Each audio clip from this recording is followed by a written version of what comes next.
옆 사람에게 이렇게 인사해 보십시다. 예수님 부활하셨습니다.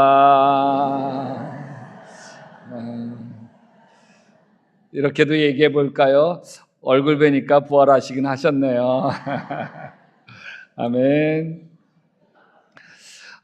이제 뭐하고 살지? 그런 마음으로 낙심해서 길을 갖는 두 제자의 이야기, 여러분 오늘 성경 말씀에서 볼 수 있습니다.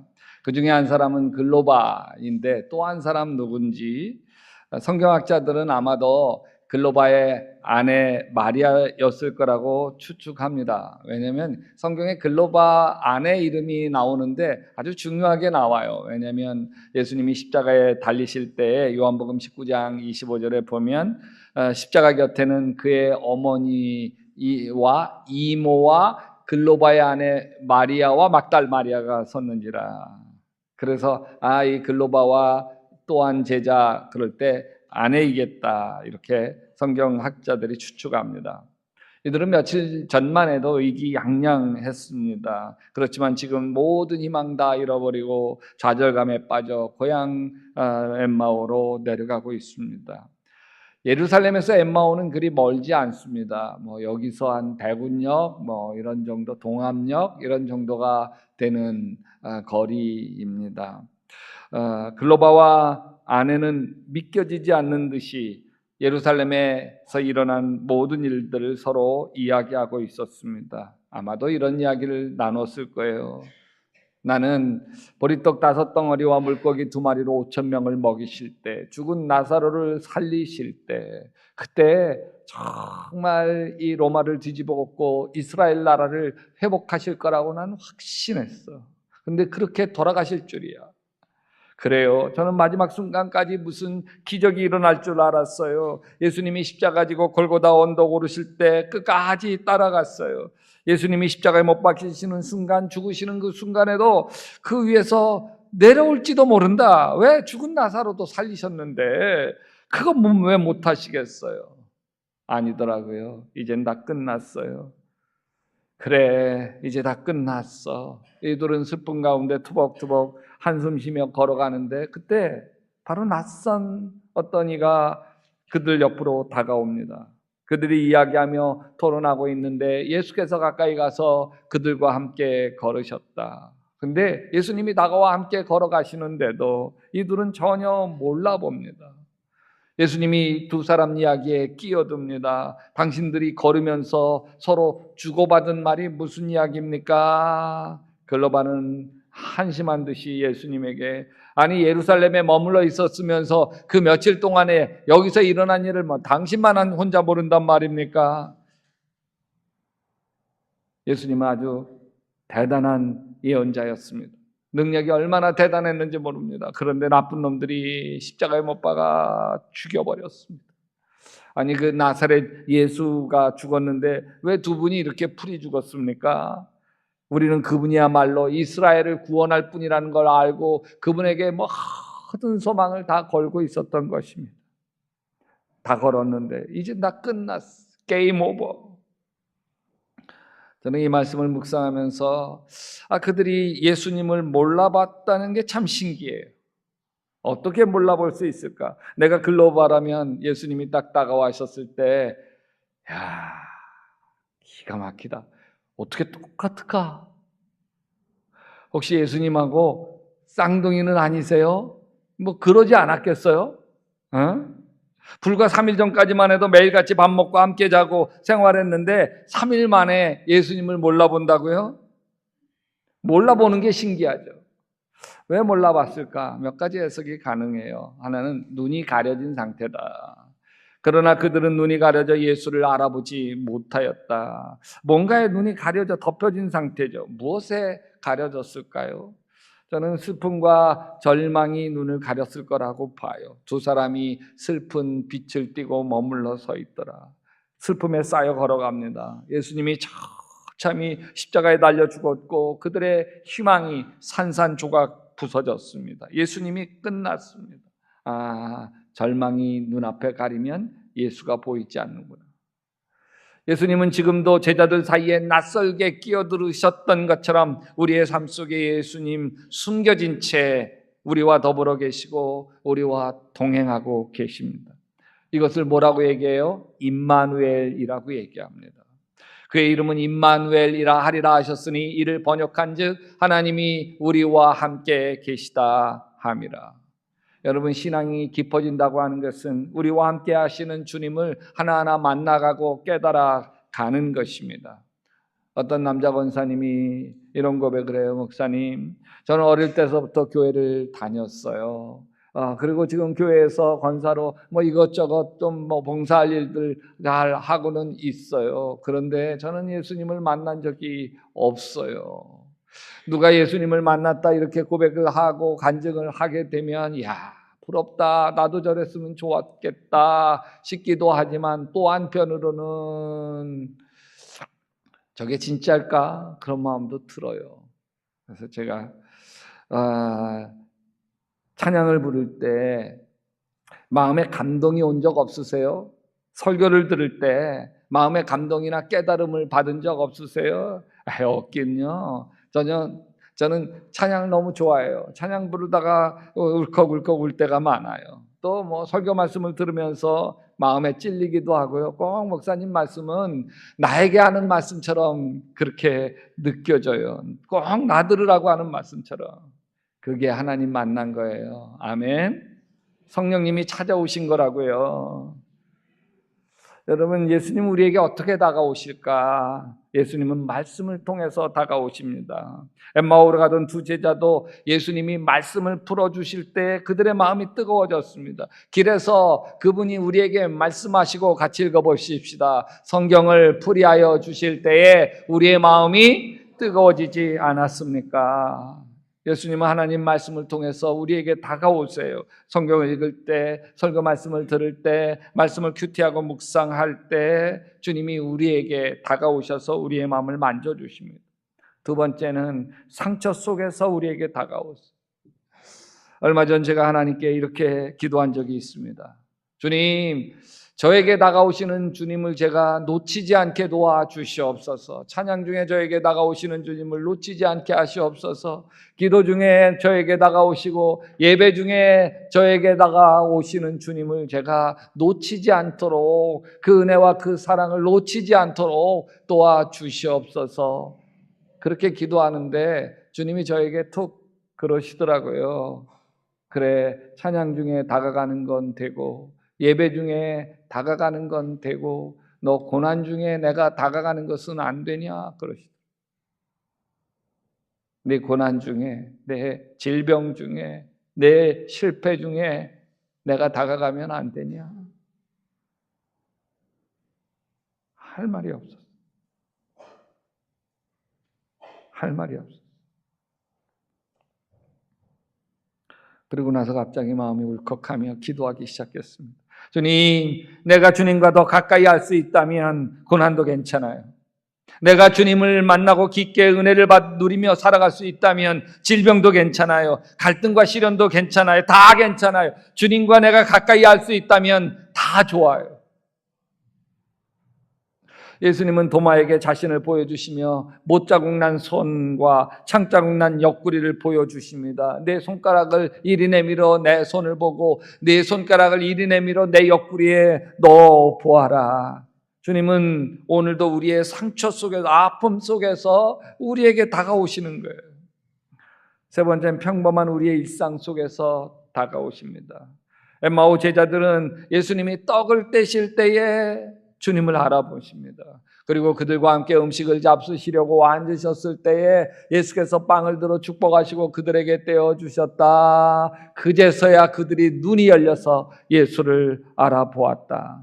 오늘도 우리의 식탁 가운데, 우리의 일상생활 대화 가운데 임하시는 거예요. 그래서 특별한 자리가 아닌 평범한 순간도 거룩하도록 주님께서 바꾸어 주십니다. 아멘.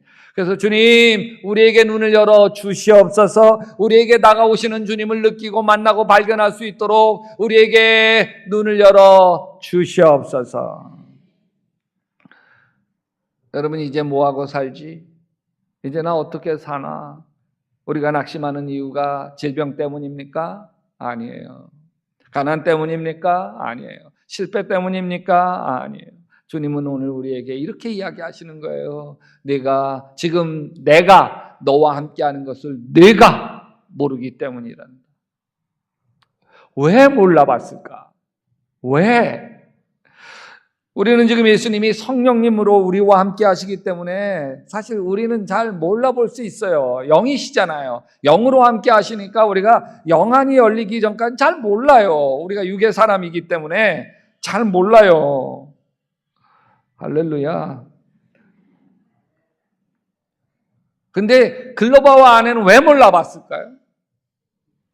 예수님 무덤에 찾아갔던 마리아도 왜 몰라봤을까요? 갈릴리 호수에서 예수님이 부활하셔서 제자들에게 찾아갔을 때 왜 제자들은 몰라봤을까요? 그것은 부활하신 예수님의 몸이 신비한 몸이기 때문입니다. 이 신비한 예수 그리스도의 몸을 우리가 잘 성경대로 연구해 볼 필요가 있습니다. 왜냐하면 그 신기한 몸을 우리도 입게 될 것이기 때문에. 사람은 세월을 이길 수 없습니다. 늙고 병들어가는 몸을 거역할 수가 없습니다. 그러나 우리가 예수님과 함께 부활의 몸을 입을 때에 이 몸은 늙고 병들어가는 몸이 아닌 다른 몸을 입을 거예요. 하나님은 우리에게 부활의 몸을 약속하셨어요. 만약 부활이 없다면 우리 신앙은 다 가짜입니다. 같이 읽어봅시다. 만일 그리스도 안에서 우리가 바라는 것이 다만 이 세상의 삶뿐이면 모든 사람 가운데 우리가 더욱 불쌍한 자리라. 여러분, 부활과 영생이 진리라고 한다면 이보다 엄청난 건 존재하지 않습니다. 사랑하는 이를 먼저 떠나보낸 사람들에게 하나님 나라에 대한 소망이 없다면 얼마나 절망스러워요. 하나님은 부활을 약속하셨습니다. 이거 엄청난 약속이에요. 다시 만나게 하신다는 거예요. 하늘나라에서 다시 만나게 해 주신다는 거예요. 내세가 없다면, 지금 살고 있는 이 세상이 전부 다라면 인생이 얼마나 허무합니까? 얼마나 덫이 없습니까? 여러분, 다시 태어나서 똑같이 한 번 더 살아보라면 사시겠어요? 됐어요. 한 번이면 됐지. 근데 죽은 후에 아무것도 없다면 이처럼 허무한 것이 어디 있겠어요? 그렇다고 이 허무하고 덧없는 세상에서 즐길 것 다 즐겨보고 어차피 그러면 무슨 낙이 있겠어요? 누릴 것 다 누리고 가질 것 다 가진다 해도 죽으면 끝인데 무슨 의미가 있어? 그러나 우리에게는 하나님이 살아계십니다. 살아계십니다. 하나님은 우리를 이 세상에 태어나도록 디자인하셨을 때에 이 세상만 살도록 60년, 80년, 90년에 이 세상만 살도록 디자인하지 않으셨어요. 여러분, 이 세상뿐만 아니라 내가 죽은 뒤에 세상까지도 계획하셔서 나를 이 세상에 태어나게 하신 것입니다.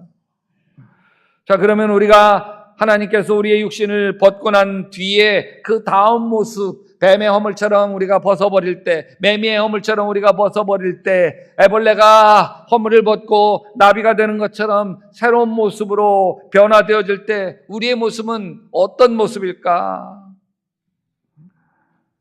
우리가 하나님 나라에 가면 그리워하는 황영진 목사님, 이영희 사모님, 이인실 사모님 만나게 될 거예요. 또 사랑하는 제 아버지, 어머니, 그리고 먼저 떠난 제 동생 목사도 만나게 될 텐데 어떤 모습으로 만나게 될까요? 여전히 지금 우리처럼 눈, 코, 입, 귀, 손, 발, 다리 다 있는 모습일까요? 아니면 전혀 다른 신비한 모습일까요? 그래서 오늘 이 부활절에 하나님 말씀인 성경에서 부활의 몸이 어떻게 되어 있는지 설명하는 찾아보려고 합니다. 여러분, 부활하면 우리의 몸은 천사와 같이 변합니다. 마태복음 22장에 보면 부활을 믿지 않는 사두개인들이 예수님을 함정에 빠뜨리려고 질문을 하나 합니다. 선생님, 모세는 남자가 아들이 없이 죽으면 그 동생이 형수와 결혼해서 형을 대신해서 아들을 낳아 주어야 한다 했습니다. 우리 가운데 7 형제가 있습니다. 첫째가 결혼했지만 자식 없이 죽었습니다. 둘째가 결혼했지만 둘째도 죽었습니다. 셋째가 또 형수하고 했지만 죽었어요. 그래서 7째까지 다 형수하고 했지만 다 죽었어요. 그리고 7도 죽고 이 형수도 결국은 죽었습니다. 그러면 이 여인은 첫째의 아내가 됩니까? 둘째의 아내가 됩니까? 그럼 마지막까지 살았던 막내의 아내가 됩니까? 누구의 아내가 됩니까? 사두개파 사람들은 모세가 이야기한 신명기 25장의 계대 결혼이라고 하는 그런 제도를 예수님에게 들이대고 있는 거예요. 그때 예수님이 명쾌하게 대답해 주세요. 부활 때에는 장가도 아니 가고 시집도 아니 가고 하늘에 있는 천사들과 같으니라. 여러분, 천사의 몸은 남자 여자 구분이 없어요. 여러분, 남자 여자 구분이 왜 필요한 줄 아세요? 자녀 때문에 필요하죠. 자녀가 필요한 건 우리가 늙고 죽기 때문에 대를 이어야 하기 때문에 그래요. 근데 우리가 부활하여 더 이상 죽지 않는 몸으로 산다면 대를 이을 필요가 없잖아요. 그러니까 시집 장가 갈 필요가 없는 거죠. 그들은 천사들과 같아서 다시 죽을 수도 없다. 그들은 부활의 아들들이므로 하나님의 자녀들이다. 부활해서 우리가 입게 될 몸은 죽지 않는 몸이에요. 천사와 같은 몸으로 우리가 입게 될 것입니다. 요한복음에서 막달라 마리아가 예수님 무덤에 찾아갑니다. 무덤 밖에 울던 마리아에게 예수님이 나타나셨지만 몰라봅니다. 마리아는 예수님께 서신 것을 보았지만 그가 예수인 것은 알지 못하였다. 막달라 마리아 3년 동안 누구보다도 가까이 예수님과 함께 있었는데 부활하신 예수님을 어떻게 몰라볼 수 있을까요? 마리아뿐만 아니라 엠마오 가던 2 제자도 알아보지 못했잖아요. 그런데 이 장면을 마가복음이 이렇게 묘사를 합니다. 그 후에 그 2 사람이 걸어서 시골로 갈 때에 예수께서 무슨 모양으로? 다른 모양으로 그들에게 나타나셨다. 여러분, 예수님 모습이 바뀌었다는 거예요. 우리와 달리 죽지 않는 몸, 늙거나 병들지 않는 몸, 천사와 같은 몸으로 우리는 부활할 것입니다. 그렇다고 하더라도 제자들은 잠시 후에 예수님을 알아봐요. 예수님인 것을. 그래서 우리가 새로운 몸을 입는다 할지라도 예수님은 예수님으로 부활하는 거고요. 송교인은 송교의로 부활하는 거예요. 할렐루야. 다른 모양으로 부활하더라도 내가 나인 정체성은 바뀌지가 않는 거예요. 그럼 어떻게 변화되었을까? 영광스럽게 변화합니다. 사도 바울은 고린도전서에서 부활의 몸을 이렇게 설명합니다. 죽은 자의 부활도 그와 같으니 썩을 것으로 심고 썩지 아니할 것으로 다시 살며 욕된 것으로 심고 영광스러운 것으로 다시 살아나며 약한 것으로 심고 강한 것으로 다시 살아나며 같이 합시다. 육의 몸으로 심고 신령한 몸으로 다시 살아나나니 육의 몸이 있은즉 또 영의 몸도 있느니라. 부활의 몸은 썩지 않습니다. 온갖 질병이나 장애를 갖고 살아가는 몸이 아닙니다. 죽고 썩어 흙이 되는 몸이 아닙니다. 여러분, 몸이 썩어 흙이 되는 이유는 흙으로 만들었기 때문입니다. 흙이 아닌 다른 어떤 것으로 우리의 부활의 몸이 만들어집니다. 사도 요한 역시 우리가 입을 새 몸을 삶에서 이렇게 설명합니다. 모든 눈물을 그 눈에서 닦아주시니 다시는 사망이 없고 애통하는 것이나 곡하는 것이나 아픈 것이 다시 있지 아니하리니 처음 것들이 다 지나갔음이로라. 사망도 애통도 아픈 것도 다 지나간 새로운 몸입니다. 이것을 성경에서는 변화산에 올라가셨을 때 영광스러운 그분 모습으로 상징적으로 보여줍니다. 그들 앞에서 변형되사 그 얼굴이 해처럼 빛나며 옷이 빛과 같이 휘어지더라. 그 영광이 얼마나 찬란했으면 제자들은 황홀경에 사로잡혀서 자신들이 무슨 말을 하는지 몰랐다고 합니다. 우리는 그런 영광스러운 몸을 입을 소망이 있습니다. 사랑하는 이들을 그런 모습으로 우리가 다시 만나게 되어질 것입니다. 그러면 어떻게 이 놀라운 부활을 우리가 선물로 받을 수 있을까요? 그것은 십자가에 죽으신 예수님을 믿음으로 그의 죽음에 참여해야 합니다. 로마서 1장 같이 읽어보십시다. 우리가 그와 같은 죽음을 죽어서 그와 연합하는 사람이 되었으면 우리는 부활에 있어서 또한 그와 연합한 사람이 될 것입니다.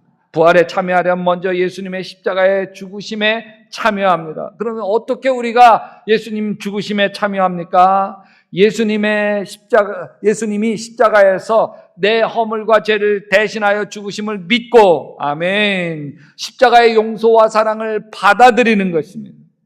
그리고 부활하신 예수 그리스도를 마음에 모시고 살아가는 것입니다. 우리 가운데 계신 성령님은 우리가 믿음으로 예수님과 함께 십자가에 못 박히고 예수님과 함께 부활에 참여하도록 인도해 주십니다.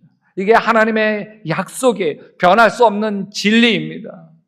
우리는 예수 그리스도와 함께 병들지도 않고 죽지도 않는 부활의 몸, 신령한 몸을 입을 것입니다. 육의 몸으로 심고 신령한 몸으로 다시 살아나나니 우리는 영원한 세상에서 천사처럼 신령한 몸을 입고 영원한 삶을 살아가게 되어질 것입니다. 먼저 세상을 떠나 하나님 품에 있는 우리의 친구, 부모, 형제, 사랑하는 교인들과 영생을 누리며 살아갈 것입니다. 그래서 이 시시한 세상에 무릎 꿇지 아니하고 우리와 동행하시는 예수 그리스도의 손 꼭 붙잡고 주님과 동행하며 살아가십시다. 비행기 타고 높이 올라가 보면요, 그냥 다 모든 집들이 다 그냥 성냥갑처럼 다 보이지 않습니까? 우리의 그냥 그 아파트 평수 몇 평 가지고 매번 시달리다가 불안하고 염려하고 초조해하고 그러다가 이 험한 세상, 아유 고생만 바가지로 하다 간다.